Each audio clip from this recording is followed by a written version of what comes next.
नेहमीप्रमाणे श्लोकापासून सुरुवात करूया. रागादि रोगान् सततानुशक्तान् अशेषकाय प्रसृतान् शेषान् औत्सुक्यमोहारतितान् च घान यो पूर्ववैद्याय नमोऽस्तु तस्मै. आपण अष्टांग हृदयाचा सूत्रस्थानाचा लास्ट 30वा अध्याय वाचतोय. हा 30वा अध्याय वाचत असताना आपल्याला आता 8 श्लोकांपर्यंत झालेला आहे आणि त्याच्या पुढे आता आपण चालू करणार आहोत. तत्पूर्वी पुढच्या पाठांतराची जी डेट आहे ती नंतर सांगण्यात येईल. बऱ्याच जणांच्या आग्रहानुसार आपण काय म्हणतो त्याला, त्याच्यातला जो वार आहे तो बदलतोय, कारण बऱ्याच जणांना वीकडेज मध्ये जमत नाहीये. तर त्यामुळे मोस्टली संडे होण्यासाठी मी प्रयत्न करते. बघूयात आपण कसं करता येईल ते. दुसरी महत्वाची गोष्ट म्हणजे तोपर्यंत तुम्ही पाठांतर नक्की चालू करू शकता. तर हे पाठांतर जे आहे त्याच्यामध्ये तुम्हाला कुठलं असणार आहे याच्यासाठी, तर त्याच्यामध्ये तुम्हाला वाग्भटाचा निदानाचा 3रा अध्याय रक्तपित्त जो आहे तर तो असणार आहे. आणि रक्तपित्ताच्या बरोबरीनं कास म्हणजे रक्तपित्त कास आणि त्याच्याबरोबर 3 हे असतील वनस्पती असतील. तर त्या वनस्पतींचा सुद्धा श्लोक असतील ते अपलोड केले जातील. आणि इवन ह्याचे जे श्लोक आहेत रक्तपित्ताचे तर ते सुद्धा तुम्हाला लवकरच मिळून जातील. सो त्याप्रमाणे आपण सुरुवात करूयात आणि पाठांतर सगळ्यांनी मिळून छान करूयात असं एक मला वाटतं. सो आता आपण पुढच्या वाचनाला सुरुवात करूया.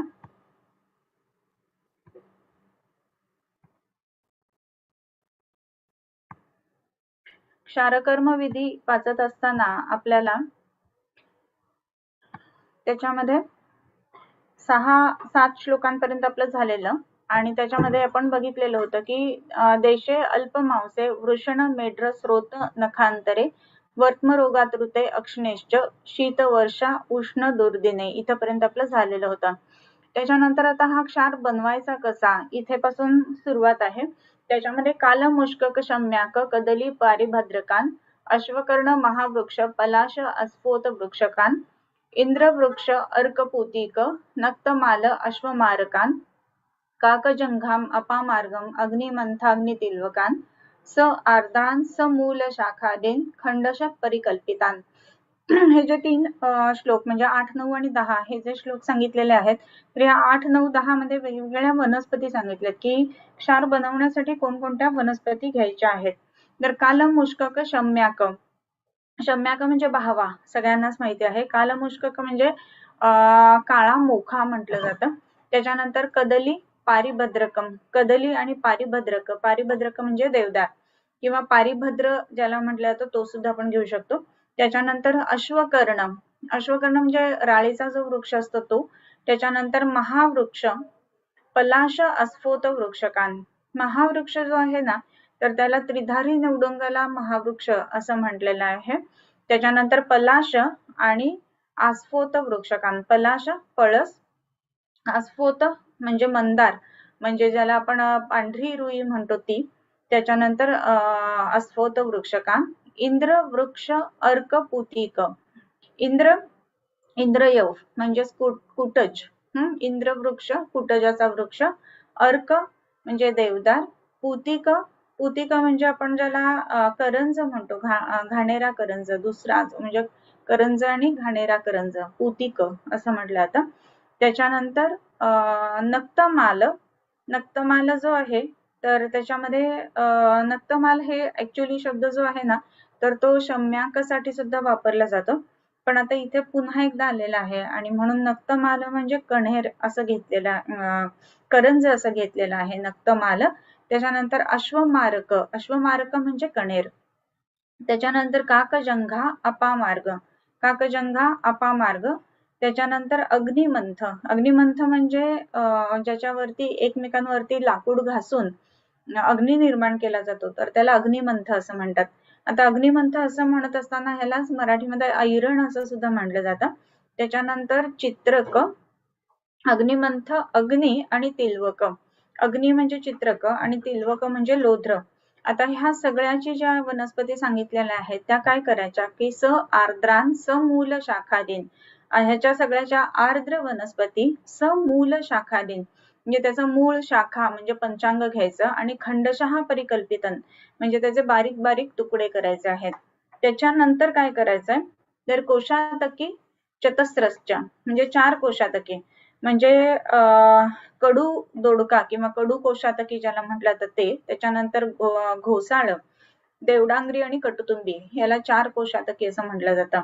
शूलम नालम यवस्यच, शुकम नालम यवस्यच म्हणजे काय तर शुक नाल यवस्य, यवाचा शुक म्हणजे यवाचा जो तूस असतो तो, आणि यवाचा नाल म्हणजे यवाचे जे दांडे असतात ते, तर हे घ्यायचे आहेत. आणि काय करायचं निवाते निचयीकृत्य पृथक तानी शिलातले, हे सगळं जे आहे ते निवांत स्थानी म्हणजे जिथे वारा फारसा येत नाही अशा जागी आपल्याला काय करायचं आहे तर तिथे ते घ्यायचं आणि शिलातले म्हणजे दगडाच्या तळावरती म्हणजे मोठ्या शिळेवरती ते सगळं आपण घ्यायचं आहे. आणि प्रक्षिप्य मुष्क कचये सुद्धा अश्मानीच दापयेत. आता हे सगळ्या वेगवेगळ्या त्याच्या शिलातलावरती राशी करून ठेवायच्या. प्रक्षिप्य मुष्क कचये सुधाश्मानीच दापयेत, त्याच्यामध्ये मोख्याच्या म्हणजे मुष्ककचये असं म्हटलंय. म्हणजे मोख्याचा जो राशीमध्ये चुनखडी, सुधा म्हणजे चुना, तर तो घालायचा. सुधा अश्म म्हणजे चुनखडी असा अर्थ आहे त्याचा. च दापयत हे त्याच्यामध्ये घालायचा. आणि ततः तिलानाम कृततैलैहि दग्ध्वा अग्नौ विगते पृथक म्हणजे मग ते हे सगळं ठेवून तिलानाम कृततैल दग्ध्वा त्याच्यामध्ये नंतर काय घालायचंय तर त्याच्यामध्ये तिळाचे दांडे, तिलानाम ततः तिलानाम कुतलैहि दग्ध्वा असं म्हटलंय. म्हणजे तिळाचे दांडे घालून ते दग्ध्वा म्हणजे पेटवायचे आहे. अग्नौ विगते पृथक आणि मग हे सगळं जे आहे ना तर ते अग्नीमध्ये सगळं ते पेटलं की त्याच्यानंतर पृथक कृत्वा सुधाश्मानाम भस्मद्रोणम त्वितर भस्मनाहा म्हणजे आता हे सगळं झालं की त्याच्यानंतर पृथक कृत्वा मग त्याच्यामध्ये काय वेगळं करायचंय सुधाश्मानाम त्याच्यामध्ये चुनखडी वेगळी करायची आणि मग एक द्रोण पाण्यामध्ये हे सगळं जे काही आपण घेतलेलं आहे ना तर ते घालायचं आहे. त्याच्यानंतर मुष्ककोत्तर मादाय प्रत्येकम जलमूत्रयोः मग हे सगळं जे आपण घेतलेलं आहे ते मुष्ककापासून सगळ्या गोष्टी म्हणजे अगदी सुरुवात आपण केलेली होती तिथेपासूनच्या त्या सगळ्या गोष्टी घेऊन जलमूत्रयोः गालयेत दर्भधारेण महता वाससाचयत आणि त्याच्यामध्ये काय करायचं की पाणी क्षाराचं जे आहे म्हणजे ते गाळून घ्यायचं. दापयेत म्हणजे गाळून घ्यायचं. मुष्ककोत्तर मादाय प्रत्येकम जलमूत्रयोः गालयेत अर्धभारेण महता वाससाचत मोठ्या एखाद्या कपड्याने ते सगळं गाळून घ्यायचं. आणि गाळून घेतल्यानंतर काय करायचंय यावत पिच्छिल रक्त अच्छ तीक्ष्णो जातस्तदाचतम गृहीत्वा क्षार निश्चंदम पचेत लोहाम विघट्टयन. आता हे सगळं गाळून घेतलेलं जे पाणी आहे म्हणजे थोडक्यात कसं की ही सगळी आपण द्रव्य घेतली त्याच्यामध्ये ती चुनखडी घातली. चुनखडी घातल्यानंतर त्याच्यामध्ये तिळाचे दांडे घातले. तिळाचे दांडे घातल्यानंतर ते पेटवून दिलं मोठ्या शिलातलावरती घेऊन. पेटवल्यानंतर जे सगळं काही तयार होईल भस्म त्यातली चुनखडी वेगळी काढून वेचून काढली. त्याच्यानंतर ते सगळं भस्म जे आहे ते 1-2 पाण्यामध्ये सगळं कालवलं आणि मग मोठ्या वाससा म्हणजे वस्त्राने त्याचं गालणं म्हणजे गाळून घेतलं ते. आणि गाळून घेतल्यानंतर आता काय करायचं आहे तर यावत पिच्छिल रक्त अच्छ तीक्ष्ण जातस्तदाचतम गृहीत्वा क्षार निश्चंदम पचेत लोहाम विघट्टयन. पचेत लोहाम लोखंडाच्या कढईमध्ये त्याचं पाचन करायचं. आणि हे पाचन कुठेपर्यंत करायचं यावत पिच्छिल रक्त अच्छ तीक्ष्ण जातः तदाचतम म्हणजे ते बुळबुळीत व्हायला पाहिजे, पिच्छिल व्हायला पाहिजे, रक्त म्हणजे लाल रंगाचं व्हायला पाहिजे, अच्छ एकदम स्वच्छ व्हायला पाहिजे. तुम्हाला आता प्रत्येक वेळेला अच्छ म्हणताना कसं असेल हे ते सांगते की ज्या वेळेला आपण एखाद्या साखरेचा पाक करत असतो तर पाक करत असताना पहिल्यांदा साखर विरघळते तर ते ट्रान्सपरंट असतं नो डाऊट, परंतु पाक तयार होत आला ना की त्याला एक स्वच्छपणा येतो किंवा काचेसारखा चकचकीतपणा येतो त्या पाकाला. तर तसं होईपर्यंत त्याचा पाक करायचा आहे. आणि हे झाल्यानंतर मग काय करायचं पचेत लोहान विघट्टयन पच्यमाने तस्मिन ताहा सुधा भस्म शर्कराः. आता हे ज्या वेळेला आपल्याला पचन होत आहे त्यावेळेला पच्यमाने ततः तस्मिन् ताः सुधाभस्म शर्कराः. त्याचं पाचन होत आलं की तो सुधाभस्म म्हणजे मगाची जी चुनखडी आपण वेगळी काढलेली होती ना, तर त्याचं सुद्धा ते भस्म झालेलं आहे. तर ते भस्म आहे तर ते त्याच्यामध्ये आत मिक्स करायचं आहे. त्याच्यानंतर हे सगळं घालून झाल्यानंतर आता काय करायचं पुढे, तर शक्ती ही क्षीरपक्वंच शंखनाभिश्च अयस भाजने कृत्वा अग्निवर्णाश्च बहुशा क्षारोथे कुडवोन्मिते. शुक्ती ही क्षीरपक्वम शंखनाभिश्च अयस भाजने. आता त्याच्यामध्ये हे करत असताना आणखीन काय काय घालायचंय, तर शुक्ती म्हणजे आपण ज्याला मुक्ताशुक्ती म्हणतो ती म्हणजे शिंपला. त्याच्यानंतर क्षीरपकम आणि शंखनाभी.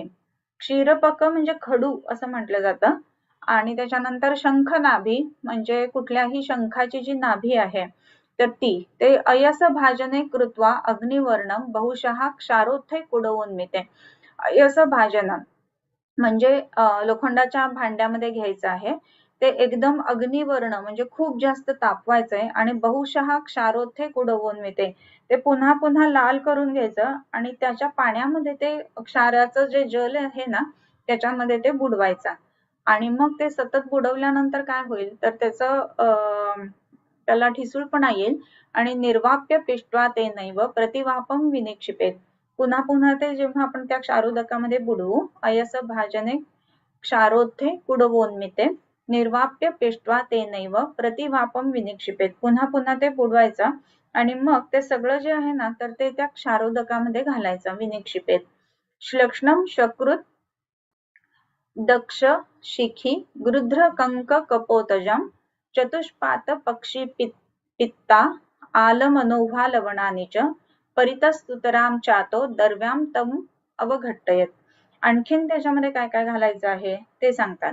त्याच्यामध्ये दक्ष आता ह्याच्यामध्ये निर्वाप्य पिष्ट्वा तैनैवम प्रतिवापम विनिक्षिपेत. श्लक्ष्णम शकृत दक्ष, दक्ष म्हणजे कोंबडा, शिखी मोर, गृध्र काय म्हणतात गोधा, त्याच्यानंतर कंक आणि कपोतजक म्हणजे कंक पारवा आणि त्याच्यानंतर कपोत म्हणजे पारवा किंवा कबूतर आपण म्हणतो ते, आणि कंक म्हणजे कंक पक्षी असंच म्हटलेलं आहे. तर हे सगळे जे पक्षी आहेत तर त्याचं काय घ्यायचंय तर शकृत म्हणजे त्यांची विष्ठा घ्यायची आहे आणि ती सुद्धा बारीक करून त्याच्यामध्ये घालायची आहे. ओके, श्लक्ष्णम शकृत श्लक्ष्ण करून ती घालायची आहे. मग चतुष्पाद पक्षी पित्त आल मनोभा लवणानिजा, तसंच 4 पाय असणारे सगळे जे कोण आहेत त्यांचे किंवा पक्ष्यांचे पित्त घालायचंय. म्हणजे आपल्याला गोरोचन एक माहिती असतं की गायीच्या पित्ताला आपण गोरोचन म्हणतो, तर तशा पद्धतीचं जे जे तुम्हाला चतुष्पादांचं आणि पक्ष्यांचं पित्त मिळेल ते त्याच्यात घालायचं. त्याच्याच बरोबर आल मनोभा, पित्त आल मनोभा असं आलेलं आहे. आल म्हणजे हरताळ, मनोभा मनशील आणि लवणानिच, लवण म्हटल्यानंतर सेंधव, या सगळ्या गोष्टी त्याच्यामध्ये घालायच्या आहे. आणि मग परितः सुतराम चातो दर्व्याम तम अवघट्टयत, आणि मग हे सगळं त्याच्यामध्ये घालून ते चांगल्या पद्धतीनं हलवायचं आहे. आणि किती हलवायचं तर अवघट्टयत म्हणजे ते छानपैकी पळीवाढ होईल इतपत ते घट्ट करायचं आहे. स बाष्पैश्च यत उत्तिष्ठेत बुद्बुदैहि लेहनवत घनहा, त्याच्यामध्ये स बाष्प वाफे बरोबर, स बाष्पैश्च यत उत्तिष्ठे बुद्बुदैहि, वाफे बरोबर जेव्हा बुडबुडे बाहेर यायला लागतात किंवा बुडबुडे व्हायला लागतात आणि तत लेह घन हा, तेव्हा तो घन असा लेह बनतो, त्यावेळेला ते खाली उतरवायचं आहे. मग अवतार्य तदाशितो यवराशौ अवयोमये असं म्हटलंय. मग ते अवतार्य म्हणजे ते गॅसवरनं खाली म्हणजे विस्तवावरनं खाली उतरवायचंय.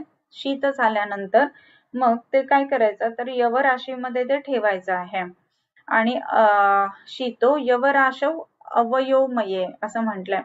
आता शीतराशीमध्ये ठेवल्यानंतर आपण जे तयार करतो तर तो स्थाप्य हा अयम मध्यमहा क्षारहा न तु पिष्ट्वा क्षिपेत मृदैहि, असा जो काही बनवून तयार केला जातो तर त्याला मध्यम क्षार असं म्हटलं जातं. त्याच्यानंतर न तु पिष्ट्वा क्षिपेत मृदौ निर्वाप्यम अपनयेत, मृदुक्षार जर का करायचंय म्हणजे स्थाप्य हा अयम मध्यमहा क्षारहा न तु पेष्ट्वा क्षिपेत मृदौ, मृदौ क्षार, मृदू क्षार जर करायचा असेल तर न तु पेष्ट्वा क्षिपेत असं म्हटलंय. म्हणजे जे आपण हे करत असताना शिंपले किंवा शंखनाभी हे सगळं जे त्याच्यामध्ये कुटून घातलेलं होतं, निर्वापन करून घातलेलं होतं, ते नाही घालायचं जर का आपल्याला मृदू क्षार बनवायचा असेल तर. आता मृदू, मध्य आणि तीक्ष्ण असे क्षाराचे 3 प्रकार आहेत. आता हे मृदू, मध्य आणि तीक्ष्ण असे जेव्हा आपण 3 क्षाराचे प्रकार बघतो, तर त्याचं युटिलायझेशन म्हणजे ते कुठल्या ठिकाणी कसे कसे वापरायचे आहेत, हा सुद्धा वेगवेगळ्या गोष्टी त्याच्यामध्ये आहेत. आणि हे सगळं करत असताना मृदू क्षार करायचा असेल तर ते शंखनाभी किंवा शुक्ती ह्या गोष्टी त्याच्यात नाही घालायच्या आणि बाकीचे जे काही सगळं सांगितलेलं आहे तर ते त्याच पद्धतीनं सगळं करायचं आहे. सो हा झाला आपला मृदू क्षार, पहिला झाला मध्य क्षार आणि ते नाही घातला तर त्याच्यामध्ये होईल तो मृदू क्षार. त्याच्यानंतर निर्वाप्य कुठे गेलं, हा नतुपेष्ट्वा क्षिपेत मृदौ निर्वाप्यम अपनयेत तीक्ष्णे पूर्ववत प्रतिवापनम. आता तीक्ष्ण क्षार जर का करायचा असेल आपल्याला तर पूर्ववत प्रतिवापनम, पूर्ववत म्हणजे आधी सांगितलं त्या पद्धतीनं त्याच्यामध्ये ते प्रतिवापन करून सगळ्या गोष्टी घालायच्या आहेत. त्याच्यानंतर तथा लांगलिका दंती चित्रकाती विषावचाः स्वर्जिका कनकक्षीरी हिंगुपूतिक पल्लवाः तालपत्री बिडमचाती. आता जर का आपल्याला तीक्ष्ण क्षार करायचा आहे तर आपण पहिला जो एक स्टँडर्ड मेथड बघितली ती मध्यम क्षाराची, त्याच्यानंतरची जी मेथड बघितली की ज्याच्यामध्ये शंखनाभी, शुक्ती, क्षीरपक या गोष्टी नाही घालायच्या आहेत तर ते जे आहे तो मृदू क्षार झाला. आणि आता तिसरा क्षार बघतोय तीक्ष्णे. मग हा तीक्ष्ण क्षार करायचा असेल तर पूर्ववत प्रतिवापनम म्हणजे त्याच्यामध्ये सगळं प्रतिवापन करून घालायचं आहे, त्या पद्धतीनं घालायचं. शिवाय लांगली दंती चित्रक अतिविषा वचा स्वर्जिका कनकक्षीरी हिंगू पुतिक पल्लवाः तालपत्री बिडम चेती सप्तरात्रात परंतु सहा असं म्हटलंय. ह्या सगळ्या गोष्टी ज्या आहेत ना त्या सुद्धा त्याच्यामध्ये घालायच्या आहेत बारीक करून. मग आता ह्याच्यामध्ये काय काय आहे जर आपण बघितलं तीक्ष्ण क्षारामध्ये काय काय आहे तर लांगली म्हणजे ज्याला आपण कळलावी म्हणतो, दंती हा सुद्धा तीव्र रेचक असं द्रव्य आहे. त्याच्यानंतर चित्रक तीक्ष्ण द्रव्य आहे, अतिविषा उपविष आहे, वचा तीक्ष्ण द्रव्य आहे, स्वर्जिका म्हणजे सज्जिक क्षार ते सुद्धा क्षार आहे आणि त्याच्यामध्ये क्षाराचं तीक्ष्णत्व वाढवणार आहे. त्याच्यानंतर कनकक्षीरी, कनकक्षीरी याचे 2 अर्थ घेतले जातात. एक तर धोत्रा जो आपण म्हणतो पिवळा धोत्रा किंवा ज्याला स्वर्णक्षीरी म्हटलं जातं ते म्हणजेच कनकक्षीरी. तर तो पिवळा धोत्रा सुद्धा तीक्ष्ण आहे, विरेचक आहे, तर तोही त्याच्यामध्ये घालायचा आहे. हिंगू पुतिक पल्लवा, हा हिंग घालायचा आहे. हिंग सुद्धा तीक्ष्ण आहे. आणि पुतिक म्हणजे ज्याला आपण घाणेरा करंज म्हणतो तो, त्याचे पानं, ह्या सगळ्या गोष्टी त्याच्यामध्ये घालायच्या आहेत. आणि तालपत्री बिडमचेती, तालपत्री घालायची आणि त्याच्यामध्ये बिडलोण सुद्धा घालायचं आहे. तालपत्री म्हणजे मुसळी आणि बिडलोण हे सगळं घालून मग बारीक करून जो काही बनतो तर तो जो आहे तो तीक्ष्ण क्षार. म्हणजे क्षाराचे 3 प्रकार आपण बघितले. आता हा जो क्षार सगळा सांगितलेला आहे ना तर ह्याच्यामध्ये एक क्षार सांगत असताना एकतर आपण बघितलं की ज्याच्यामध्ये बाह्यतः उपयोगी क्षार आणि अभ्यंतरतः उपयोगी क्षार. तर ह्याच्यामध्ये अभ्यंतरतः उपयोगी क्षार जे आहेत तर त्या पद्धतीने इथे सांगतात आणि अभ्यंतर उपयोगी जे क्षार आहेत त्याच्यामध्ये मृदू, मध्य आणि तीक्ष्ण. मग मृदू मध्ये करत असताना आपल्याला ते शुक्ती, क्षीरपक, शंखनाभी नाही घालायचे आणि तीक्ष्ण क्षार करत असताना लांगली, दंती, चित्रक, अतिविषा, वचा ह्या सगळ्या गोष्टी घालून क्षार करायचा. सो ह्या पद्धतीने ही क्षाराची बनवण्याची पद्धत आहे. पद्धत तुम्हाला समजली असेल की सगळी जी काही द्रव्य आहे ते घ्यायची, त्याच्यामध्ये तिलदंड घालायचा, ते सगळं पेटवून द्यायचं. पेटवल्यानंतरची राख आहे ती गाळून घ्यायची. गाळल्यानंतर जे पाणी आहे तर ते लोखंडीच्या पात्रामध्ये घेऊन ते घट्ट करत जायचं म्हणजे शिजवत जायचं आणि मग जोपर्यंत ते त्या पळीवाढ होणार नाही असं जोपर्यंत म्हणजे थोडक्यात डांबरास टाईप जेव्हा होतं ना तर तसं ते जे आहे तर ते त्याच्यामध्ये आपण तो क्षार म्हणून घ्यायचा आहे आणि मग तो यवराशीमध्ये ठेवून मग तो वापरायचा आहे. सो ही सगळी पद्धत क्षार बनवण्याची ही झाली. आता त्याच्या पुढे तो कसा वापरायचा हे सुद्धा सांगितलेले आहे. मग आता क्षार जो आहे तो तयार झाल्या लगेच वापरायचा का तर नाही. सप्तरात्रांपर्यंत सहा योज्य, हा 7 दिवस तो सातूच्या राशीमध्ये पुरून ठेवल्यानंतर मग तो वापरायचा आहे. मग असं का बरं तर कालाचा संस्कार त्याच्यावरती होणं सुद्धा गरजेचं असतं. आता कालाचा संस्कार आणि क्षाराचा काय संबंध असं आपल्याला कदाचित वाटू शकतं. पण कसं आहे ना, तुम्ही लोणचं कधी केलेलं असेल, ताजं लोणचं केलं, एकत्र केलंय आणि आंबा कैरीचं लोणचं म्हणजे ते ठेवलंय. तर पहिल्या दिवशी ते चांगलं लागतं का? तर नाही लागत एवढं, कारण ते मुरलेलं नसतं. याचं कारण काय? त्या सगळ्या गोष्टींचा संपर्क एकमेकांशी येणं आणि त्याचा एक शुक्त तयार होणं, या दृष्टीने कमीत कमी 3 दिवस जावे लागतात आणि 3 दिवसानंतर मग हे चांगले लागायला लागतात लोणचं वगैरे. त्याच पद्धतीनं हा जो काही क्षार आपण तयार केलेला आहे, तर तो त्या सप्तदिनांपर्यंत किंवा सप्तरात्रीपर्यंत यवाच्या राशीमध्ये पुरून ठेवला की मग त्याच्यामध्ये ते कार्यकारी तत्व जास्त उत्तम पद्धतीनं प्रतीत व्हायला लागतं आणि म्हणून 7 दिवसांच्या नंतर मग तो क्षार वापरायचा आहे. तीक्ष्णः अनिल श्लेष्म मेदोज अर्बुदादिषु. आता हे कोणते क्षार कुठे वापरायचे हे सांगतात. तीक्ष्ण क्षार जो आहे तर तो कुठे वापरायचा, तर अनिल श्लेष्म मेदोज अर्बुदादिषु. आता वेगवेगळ्या अर्बुदांमध्ये तीक्ष्ण क्षार वापरायचा आहे. आता वेगवेगळ्या अर्बुदांमध्ये तीक्ष्ण क्षार आपण जेव्हा वापरायचा आहे असं म्हणतो त्यावेळेला ही अर्बुद कुठली आहेत, तर वातज, अनिल म्हणजे वातज, श्लेष्मज, मेदोज. आता ह्या तिन्ही अर्बुदांमध्ये आपल्याला विशेष करून हे तीक्ष्ण क्षार वापरायचं आहे. आता अर्बुद असं म्हणत असताना आपल्याला प्रत्येकालाच माहित आहे की अर्बुदांचा जो काही परिणाम शरीरावरती येत असतो त्याच्यामध्ये जे अर्बुद आहे तर त्याच्यामध्ये तो एकतर दोषांचा गोळा या अर्थाने आपण अर्बुदाकडे बघत असतो. त्याच्यामध्ये सेल्युलर लेवलवरती जास्त प्रमाणामध्ये वाढ होणं, त्याच्यानंतर सेल्युलर लेवलवरती काही चेंजेस येणं, या सगळ्या गोष्टी ज्या आहेत ना तर त्याचं उत्तम रेमेडी किंवा त्याचं उत्तम चिकित्सा जी काही असेल ना ती म्हणजे क्षार आहे. आणि म्हणून तीक्ष्ण क्षार वापरत असताना विशेष करून आपल्याला जे वातज, त्याच्यानंतर मेदोज आणि कफज अर्बुद आहेत तर त्याच्यामध्ये वापरायचं आहे. मग हे पानीय क्षार पद्धतीनं वापरावेत. आता पानीय क्षार पद्धती म्हणजे काय, तर हे पोटात घेण्यासाठी सांगितलेले क्षार आहेत बरं का. जसे आपण क्षार हे वेगवेगळे ह्याच्यासाठी सांगितलेले असतात ना, हे कशासाठी वापरावेत, तर हे पोटामध्ये घेण्याचे जे क्षार आहेत तर त्याच्यासाठी हे वापरावेत असं म्हटलेलं आहे. सो हे पानीय क्षाराच्या बाबतीमध्ये झालं. आता वेगवेगळे आपण जेव्हा जेव्हा पेशंट मध्ये सुद्धा औषधं वापरत असतो तर त्याच्यामध्ये सुद्धा हे जे अर्बुद असतात, कफज अर्बुद, मेदोज अर्बुद किंवा वातज अर्बुद, तर त्याच्यामध्ये हे आपण वेगवेगळे क्षार वापरत असतो आणि त्या क्षाराचा परिणाम जो आहे तर तो चांगला येत असतो. इवन रेडिओथेरपी, किमोथेरपी हे ज्या वेळेला आपण काही कॅन्सरच्या पेशंट्स मध्ये बघतो तर त्याचा आणि ह्या क्षारांचा वापर हा अॅनालॉगस आहे का, किंवा त्याचं आणि त्याचं काम करण्याची तत्व सारखी आहेत का, याचा सुद्धा आपण निश्चितच विचार त्याच्यामध्ये करायला पाहिजे.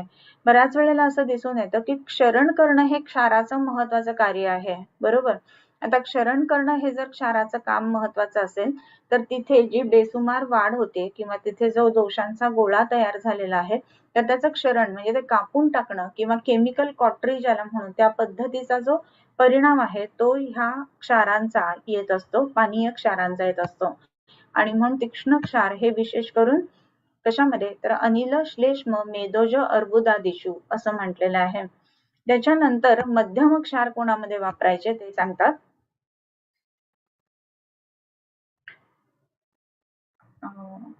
हा, मध्येषु एव मध्योन्यः पित्तास्र गुदजन्मषु. आता मध्य क्षार जे वापरायचे आहेत, मध्येषु एव मध्यः, हेच विकार जे आहेत ना ते मध्यम प्रमाणात असतील तर मध्यम क्षार वापरायचे. आता मध्येषु एव मध्यः म्हणजे हे अगदी थोडं नुकतीच सुरुवात आहे किंवा बिनाइन ट्युमर्स आहेत अशा पद्धतीचं आहे, किंवा आपण ज्याला बॉर्डर लाईन म्हणतो की अजून त्याच्यामध्ये डिस्टिंग्विशिंग कॅरेक्टर्स नाही दिसत आहेत, किंवा थोड्या छोट्या प्रमाणामधली गाठ आहे, असं सगळं जर असेल ना तर मग तिथे मध्य क्षार वापरायचे. अन्य हा पित्त गुदास्र जन्मसो. अन्य म्हणजे आता उरला कोण, एकतर तीक्ष्णाबद्दल बोललो, मध्यमाबद्दल बोललो, मग उरला मृदू. मग तो मृदू क्षार कुठे वापरायचा, तर पित्तास्र गुद जन्मशु असं म्हटलंय. पित्तास्र पित्त आणि रक्तजन्य, गुदज, गुदज म्हणजे काय, तर अर्श, म्हणजे पित्त ज अर्शावरती आणि रक्तज अर्शावरती मृदू क्षार वापरावेत. आता क्षार जे आहे ते पित्तज आणि रक्तज असे व्याधींवरती कसे काय सांगितले असावेत असं आपल्याला एक शंका वाटते, पण म्हणूनच तिथे मृदू वापरायला सांगितले. अर्श जो आहे ना तर त्याच्यामध्ये क्षार प्रतिसारण आणि क्षारपान या दोन्ही गोष्टी खूप महत्वाच्या आहेत. आणि मग ज्या वेळेला आपण आरशाच्या चिकित्सेमध्ये क्षार देणार आहोत, मग अशा वेळेला तो रक्तज असेल किंवा पित्तज असेल तर त्या ठिकाणी मृदू क्षार वापरावेत. तर ही गोष्ट आपण लक्षात घ्यायला पाहिजे. सो मृदू, मध्य आणि तीक्ष्ण हे क्षार अभ्यंतरतः कसे वापरायचे आणि कोणकोणत्या व्याधींमध्ये वापरायचे हे सांगितलेलं आहे. त्याच्यानंतर बलार्थम क्षीण पानीये क्षारांबू पुनरावपेत. बलार्थम क्षीण पानीये क्षारांबू पुनरावपेत. काही वेळेला कसं होतं की क्षार जो आहे ना, तर तो आपण मगाशी त्याची कन्सिस्टन्सी कशी पाहिजे बघितली, तर तो पळीवाढ असायला पाहिजे. म्हणजे दरवीला तो म्हणजे पळीला तो चिकटला पाहिजे आणि मात्र तो असा पडला पण पाहिजे. म्हणजे मधासारखी जशी कन्सिस्टन्सी असते किंवा डांबरासारखी जशी कन्सिस्टन्सी असते, तर तशी कन्सिस्टन्सी त्याची असायला हवी. परंतु काही वेळेला समजा आपण तो ठेवल्यानंतर क्षार सुकला, वृक्षता खूप आहे किंवा बाहेर हवेच्या परिणामामुळे जर तर क्षार सुकला तर क्षीण पानीय, तर त्याचं काम आहे ते तेवढं चांगल्या पद्धतीनं होणार नाही. आणि त्याची हे वाढावं म्हणून काय करायला पाहिजे, तर त्याचं परत क्षारांबू पुनरावपेत असं म्हणलंय. मग त्याच्यामध्ये परत एकदा क्षारांबू घालून मग त्याचा कार्यकारी तत्व उत्तम पद्धतीनं यावं ह्या दृष्टीने म्हणून आपल्याला त्याच्यामध्ये पुन्हा एकदा क्षारांबू घालावं लागतं. नातितीक्ष्ण मृदुश्लक्ष्ण पिच्छिल शीघ्रगस्थितः शिखरी सुख निर्वाप्यो न विशन्दी न चातिरुक् क्षारो दशगुणः शस्त्र तेजा सोहो अपि कर्मकृत. आता हे क्षार जे आहेत तर त्याचे हे 10 गुण सांगितलेले आहेत. क्षाराचे 10 गुण कुठले असं बऱ्याच वेळेला आपल्याला पेपरमध्ये वगैरे पण विचारलं जातं आणि पेपरच्या पेक्षा सुद्धा प्रॅक्टिसमध्ये सुद्धा हे 10 गुण कुठले हे आपल्याला माहिती असायला पाहिजे. नातितीक्ष्ण मृदुः, न अतितीक्ष्ण न अतिमृदुः हे सगळ्यात पहिला महत्वाचा त्याचा गुण आहे. म्हणजे काय, तर त्याच्यामुळं जेवढं कटिंग किंवा जेवढं क्षरण होणं अपेक्षित आहे तेवढंच व्हायला पाहिजे, न की धातूंचं क्षरण व्हायला पाहिजे. बरोबर. आणि म्हणून जर का तिथला आशय जर का ते क्षरण करायला लागले तर मग ते योग्य नाही. म्हणून तो अतितीक्ष्ण पण नसावा. आणि जे काही ग्रोथ आहे किंवा जे काही अर्बुद आहे तर ते अर्बुद कट करण्या इतकी त्याचं सामर्थ्य नाही असा एवढा तो मृदू पण नसावा. आणि म्हणून न अतितीक्ष्ण न अतिमृदुः. त्याच्यानंतर श्लक्ष्ण, हा तो एकदम श्लक्ष्ण असायला पाहिजे. म्हणजे स्वतः खरखरीत आहे आणि त्यांनी इन्फ्लमेशन झालंय असं नसलं पाहिजे आणि म्हणून श्लक्ष्ण असायला पाहिजे. पिच्छिल, हा थोडासा तो पिच्छिल असायला पाहिजे. म्हणजे तो व्यवस्थित पद्धतीने आपल्याला त्या ठिकाणी लावता येईल. इव्हन पान करताना सुद्धा गिळणं ही गोष्ट त्याच्यामध्ये शक्य होईल. शीघ्रगः सितः, शीघ्रग म्हणजे तो आशुकारी किंवा पटकन तो काम करणारा, शीघ्रग म्हणजे पटकन पसरणारा असा असायला पाहिजे. आणि सितः म्हणजे जेव्हा वेळेला आता मी म्हणताना बऱ्याच वेळेला हे डांबराचं पाणी डांबरासारखं म्हटलं, मधासारखं सुद्धा त्याची कन्सिस्टन्सी म्हणली. पण तुम्हाला एक गंमत सांगते, ज्या वेळेला आपण क्षार करतो आणि ते भस्माचं पाणी जेव्हा पूर्ण गाळून घेतो, तर गाळल्यानंतर जो क्षार तयार होतो ना, तर तो पांढऱ्या रंगाचा क्षार तयार होतो बरं का, काळ्या रंगाचा नाही. जे काळ्या रंगाचं असतं ना तर त्याला क्षारकिट्ट असं म्हटलं जातं. आणि ते गाळल्यानंतरचं जे पाणी येतं पूर्ण शुद्ध निर्मळ पाणी असतं आणि ते पाणी पुन्हा पुन्हा आपण पक्व करून मग ते पळीवाढ होतं आणि मग ते पांढरट रंगाचा असा क्षार तयार होतो आणि म्हणून त्याला सितः असं म्हटलंय. पांढरा क्षार तयार पाहिजे व्हायला, काळा क्षार नाही. काळं जे तयार होतं ना ते मशी तयार होते. बरोबर. आणि जी मशी आहे तिचे काम वेगळं आहे आणि क्षाराचं काम वेगळं आहे. क्षार म्हणजे पांढरी पावडर हे थोडक्यात असायला पाहिजे. त्याच्यानंतर शिखरी सुख निर्वाप्य, हा तर शिखरी सुख निर्वाप्य म्हणजे भांड्यामध्ये जर का आपण ठेवलं तर तळाशी त्याचा असा डोंगर सारखा तयार होतो. म्हणजे असं घालत असताना त्याचा असा छान डोंगर तयार व्हायला पाहिजे. शिखरी सुख निर्वाप्य, हा न विशंदी न च अतिरुक्, न अभिशंदी म्हणजे त्याच्यामध्ये जास्त पाणी सुटतंय असाही तो नसला पाहिजे, स्राव न असणारा. आणि न च अतिरुक् म्हणजे लावल्यानंतर खूप जास्ती वेदना होतात असा क्षार नसला पाहिजे. म्हणजे थोड्याशा वेदना त्याच्यामध्ये होतात, चुणचुणल्यासारखी वेदना होते, तसा असला पाहिजे. क्षारो दशगुण, हा हे क्षाराचे 10 गुण झाले. आणि शस्त्र तेजसोपी कर्मकृत, शस्त्र आणि तेजस अग्नी म्हणजे तेजस म्हणजे अग्नी, शस्त्राचं काम आणि अग्नीचं काम हे दोन्ही काम हा क्षार करतो. आणि म्हणून क्षार हा खूप महत्वाचा आहे, हे आपण नेहमीच लक्षात घ्यायला पाहिजे. आता बऱ्याच वेळेला असं होतं की आपण या क्षारांचं किंवा या वेगवेगळ्या पानीय किंवा प्रतिसारणीय क्षारांचा जेव्हा उल्लेख करतो किंवा जेव्हा आपण ते बघतो, तर त्यावेळेला हे क्षार जे आहेत ना, तर ते क्षार आपल्याला वाटतं की लावल्यानंतर याने केमिकल कॉटरी टाईप काम होणार आहे, तर किती होईल? तर अग्निकर्माच्या प्रमाणे सुद्धा तो काम करतो. थर्मल कॉटरी ज्याला आपण म्हणतो तसेही काम करतो आणि त्याच्याच बरोबर शस्त्रकर्माप्रमाणे म्हणजे शस्त्रकर्म करायची आपल्याला गरज नाही लागत. बऱ्याच वेळेला आपण बघतो की पाईल्स फिशर फिस्चुला या व्याधींमध्ये क्षारकर्म पद्धतीनं ह्या गोष्टी कटिंग चांगल्या पद्धतीनं केलं जातं. सो असं जे आहे ते क्षाराचं सुद्धा काम करणारा आणि शस्त्राचं काम करणारा, अग्नीचं काम करणारा आणि शस्त्राचं काम करणारा असा हा क्षार आहे. सो ह्या क्षाराचं महत्व जे आहे ते आपण जाणून घ्यायला पाहिजे आणि त्याप्रमाणे तयार करून आपण आपल्या क्लिनिकमध्ये वापरू शकतो. याच पद्धतीनं यवक्षार बनवला जातो किंवा पलाश क्षार बनवला जातो किंवा आता जो सांगितला आहे तो क्षार बनवला जातो. सो असे वेगवेगळे क्षार जे आहेत तर त्याचा परिणाम आपल्या दवाखान्यातल्या पेशंट्स मध्ये आपण जरूर बघू शकतो. आचुषनिव संरंभात गात्रपीडयन्निव सर्वतो अनुसरन् दोषान् उन्मलयति मूलतः कर्म कृत्वा गतरुजः स्वयं एव उपशाम्यते. आता याचं काम कसं होतं? आचुषन इव संरंभात ज्या वेळेला क्षार लावला जातो ना त्यावेळेला संरंभ म्हणजे तिथे इन्फ्लमेटरी चेंजेस सारखे चेंजेस आल्यामुळं आचुषनिव म्हणजे आचुषणाप्रमाणे त्याच्यामध्ये पीडा व्हायला लागते, म्हणजे ओढून घेतल्यासारखी त्याच्यामध्ये पीडा व्हायला लागते.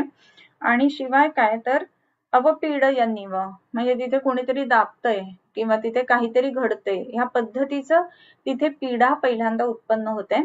त्याच्यानंतर सर्वतो अनुसरण सगळीकडे पसरून म्हणजे क्षार जिथे लावलेला आहे त्या ठिकाणी तर काम करतो, शिवाय तो इतर ठिकाणी पसरतो. आता पसरतो म्हणजे काय, तो असा प्रत्यक्ष तिथे त्या अवयवावरती पसरणारे असंही नाही.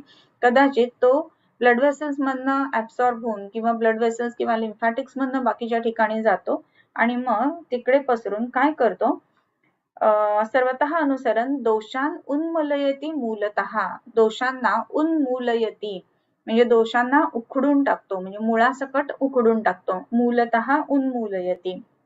आता बऱ्याच वेळेला जे पेशंट्स असतात ना तर ते म्हणतात ना बऱ्याच म्हणजे आपल्याला माहित नसतं की आयुर्वेदामध्ये फक्त सिम्पटम्स वरती काम नाही केलं जात. मग काय केलं जातं, तर मुळापासून रोग काढला जातो. तर हा रेफरन्स कुठे आहे, तर तो रेफरन्स हा क्षाराच्या ठिकाणी आलेला आहे बरं का. सर्वतः अनुसरण दोषान उन्मूलयति मूलतः म्हणजे मुळापासून उन्मूलयति दोषान, दोषांना उन्मूल करून टाकतो किंवा उखडून टाकतो या अर्थाने ते आले आहे. त्याच्यानंतर कर्म कृत्वा गतरुजाः स्वयं एव उपशाम्यते.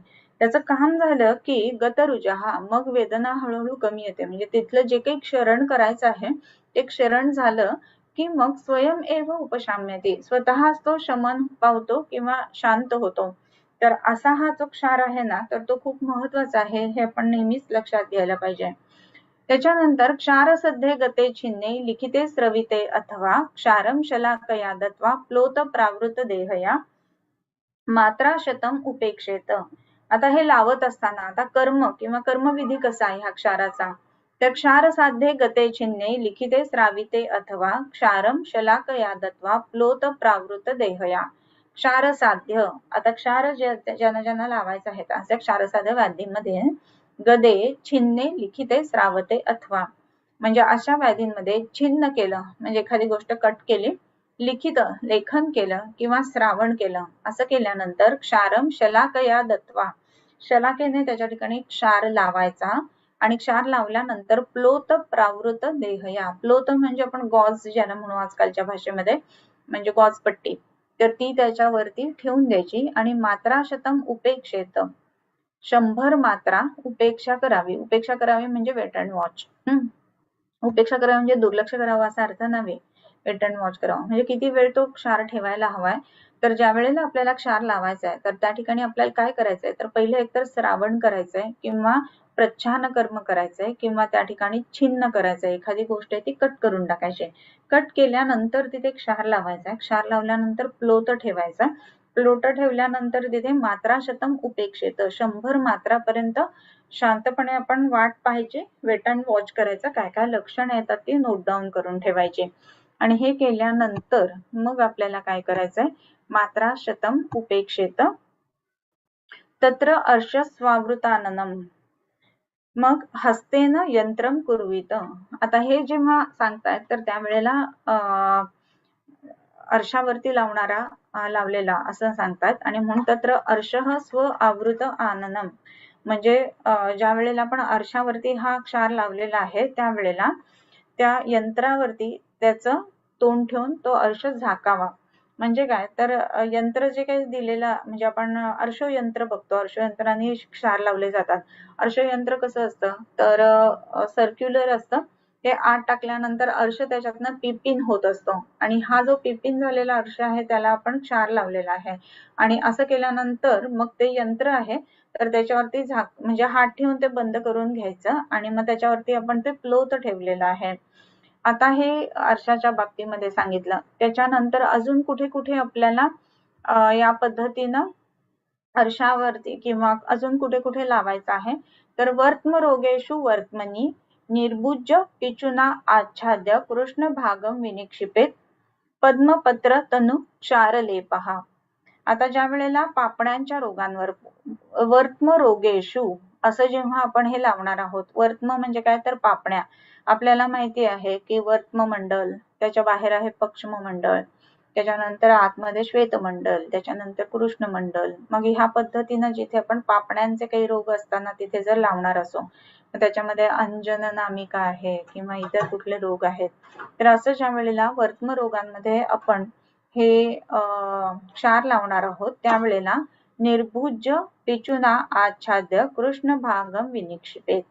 ज्या वेळेला आपण पापण्या वर करून तिथे जेव्हा क्षार लावलेला आहे त्यावेळेला कृष्ण भागम विनिक्षिपेत, कृष्ण भाग जो आहे म्हणजे कृष्ण मंडल जे आहे डोळ्यामधलं त्याच्यावरती आपण विनिक्षिपेत पिचुना आच्छाद्य, त्यावरती एक पिचू ठेवावा किंवा पिचूनी ते मंडल जे आहे ते बंद करून ठेवावं.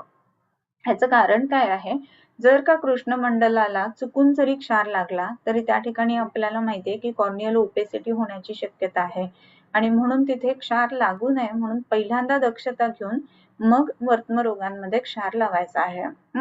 त्याच्यानंतर काय करायचं, पद्मपत्र तनुः क्षारलेपो, मग जिथे लावायचं आहे ना क्षार आपल्याला पापण्यांना, म्हणजे पापण्यांना आतल्या बाजूला जनरली आपण क्षार कर्म करतो, मग असं करत असताना पद्मपत्र तनुः क्षारलेपहा म्हणजे काय तर पद्मपत्र म्हणजे कमळाच्या पान जेवढं पातळ असतं तेवढाच तो क्षारलेप करायचा आहे. म्हणजे पापण्यांवरती क्षारलेप करत असताना पहिलं महत्वाची दक्षता घ्यायची ती म्हणजे कृष्ण मंडल जे आहे तर ते पिचुना आच्छाद्य ही गोष्ट पहिली आपण लक्षात ठेवायची.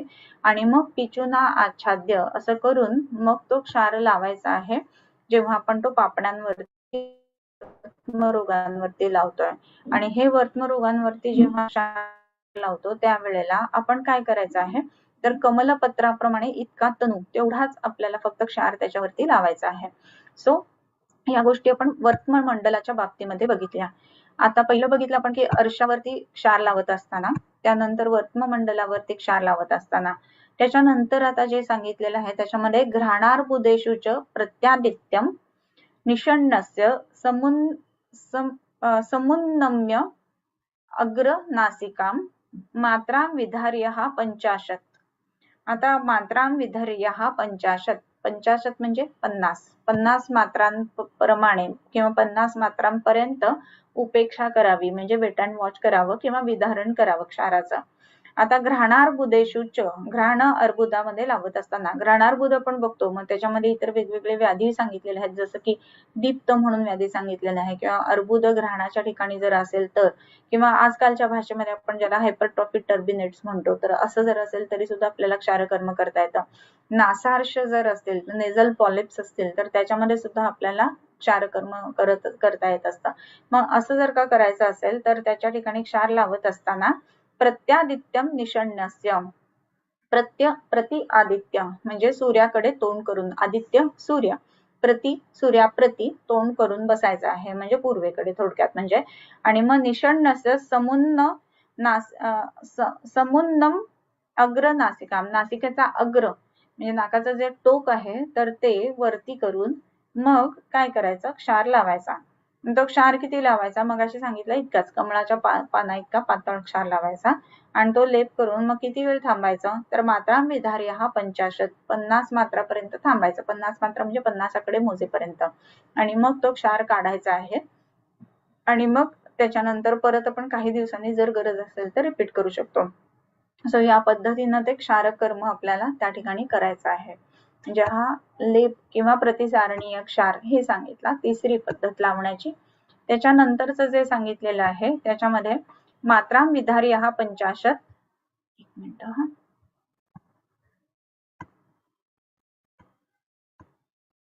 हा, मात्रा विधार्य हा 50 तद्वत अर्शांसी कर्णजे. आता कर्णज अर्शामध्ये तो क्षार कसा लावायचा हे सांगतात. कर्णज अर्श म्हणजे आपण ज्या वेळेला ऑडिटरी कॅनल आहे तर त्याच्यामध्ये काही पॉलिप्स असतात किंवा काही वेळेला अर्बुद त्याच्यामध्ये होत असतात, तर असे जे आहेत तर त्यामध्ये काय लावायचं तर ते सांगतात. सेम त्याच पद्धतीनं, म्हणजे काय तर ते प्रत्यादित्य म्हणजे कान जो आहे तर तो सूर्याकडे हे करून फोकस करून करावा. आत्ताच्या सध्याच्या काळामध्ये आपण जर म्हणलं तर फोकस लाईट आपण त्याच्यावरती करू शकत असतो. आणि त्याच्यानंतर कानावरती व्यवस्थित लावता येईल या पद्धतीनं पद्मपत्र तनू एवढा तो क्षार लावायचा आणि 50 मात्रांपर्यंत थांबायचा आणि मग त्याच्यानंतर क्षार काढायचा आहे. आता क्षार काढायचा कसा ते सुद्धा सांगतात. क्षारम प्रमार्जनेन अनु परिमृज्य अवगम्य च सुदग्धम घृतं मधु उक्तम तत्पयो मस्तु कांजिकैः निर्वापयेत ततः साज्यैः स्वादुशीतं प्रदेहयेत. आता हे काढत असताना कसा काढायचा आहे, तर हे काढत असताना कसा काढायचा तर क्षारम प्रमार्जनेन आशु परिमृज्य अवगम्य च, म्हणजे एखादा सळई घ्यायची, त्याला कॉटन गुंडाळायचा आणि तो पुसून टाकायचा, म्हणजे व्यवस्थित पद्धतीनं तो पुसून घ्यायचा. आणि पुसून घेतल्यानंतर चांगलं आपल्याला दिसतंय तिथे की बाबा ह्या व्यवस्थित क्षारकर्म झालेलं आहे किंवा दग्ध झालेलं आहे. तर ते झाल्यानंतर त्याला काय लावायचं, क्षारम प्रमार्जन म्हणजे काढून टाकायचा आणि सुदग्ध असं बघून त्याच्यावरती घृत मधु आक्तम म्हणजे घृत आणि मध हे त्याच्यावरती लावायचंय. त्याच्यानंतर आणखीन काय करायचंय, तत्पयो मस्तु कांजिकैः निर्वापयेत. मग त्याच्यावरती पय म्हणजे दुधाची किंवा दह्याची किंवा मस्तु कांजी म्हणजे दह्याची निवड किंवा कांजी ह्या गोष्टी ज्या आहेत त्या घालून त्याच्या ठिकाणी क्षालन करायचं किंवा धुवून घ्यायचं किंवा आपण ज्याला इरिगेशन म्हणतो तर ते करायचं. म्हणजे आता कानाला लावलंय, नाकाला लावलंय तर एखाद्या छानपैकी सिरिंज मध्ये घेऊन दहीचं पाणी किंवा कांजी या गोष्टींनी ते धावन करून घ्यायचं त्याचा. आणि हे केल्यानंतर धावन करून झालं की त्याच्यानंतर काय करायचं तर निर्वापयत ततः आज्यैः स्वादुशीतैः प्रदेहयेत. मग त्याच्यानंतर त्याच्यावर स्वादुशीत म्हणजे मधुर आणि शीत असे लेप त्याच्यावरती करायचे. प्रदेह आणि परिषेक असा एक शब्द वापरला जातो. तर ह्या पद्धतीनं त्या ठिकाणी संपूर्ण जे क्षारकर्म आहे ते करायचं आहे. आता इथे आपण बघतो की मधुर शीत अशाच द्रव्याने त्याला इरिगेशन करायचं आहे असं म्हटलेलं आहे.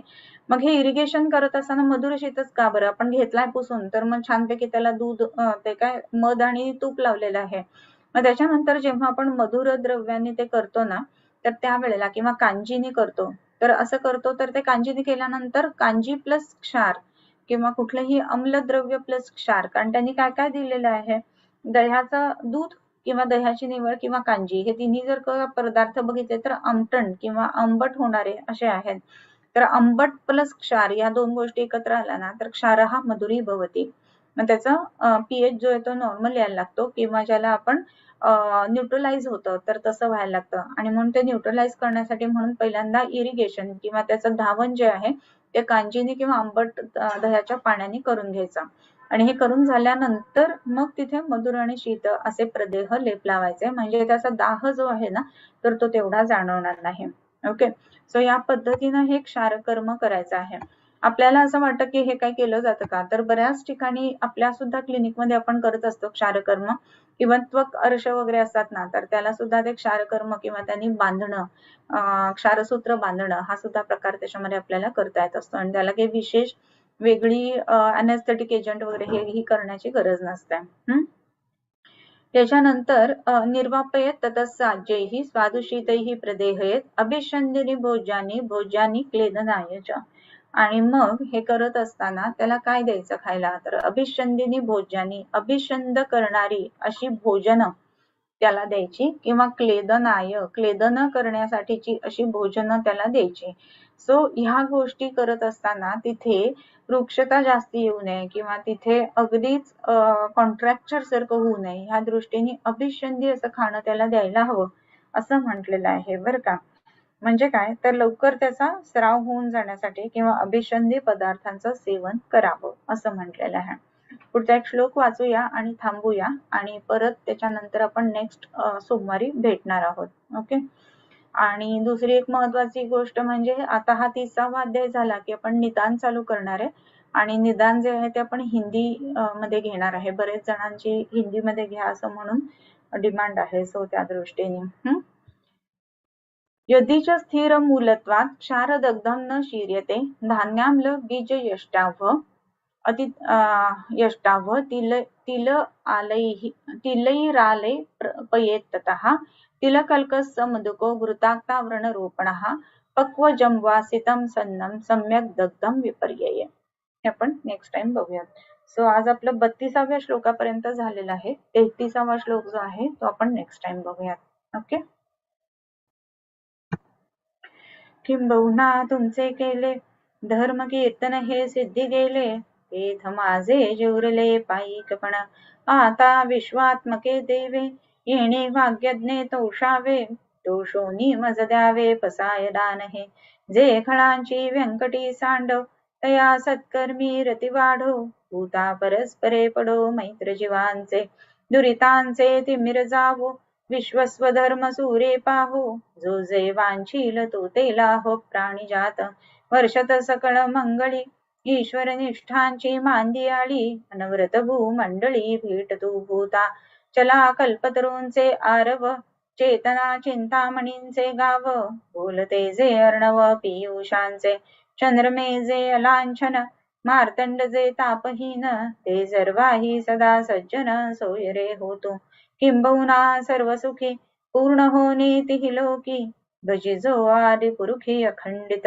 आणि ग्रंथ उपजविये विशेषी लोकी ये दृष्टा दृष्ट विजय होवावे जे येथ म्हणे श्री विश्वेश्वरावो हा होईल दान पसावो येणेवरे ज्ञान देवो सुखिया झाला येणेवरे ज्ञान देवो सुखिया झाला येणेवरे ज्ञान देवो सुखिया झाला.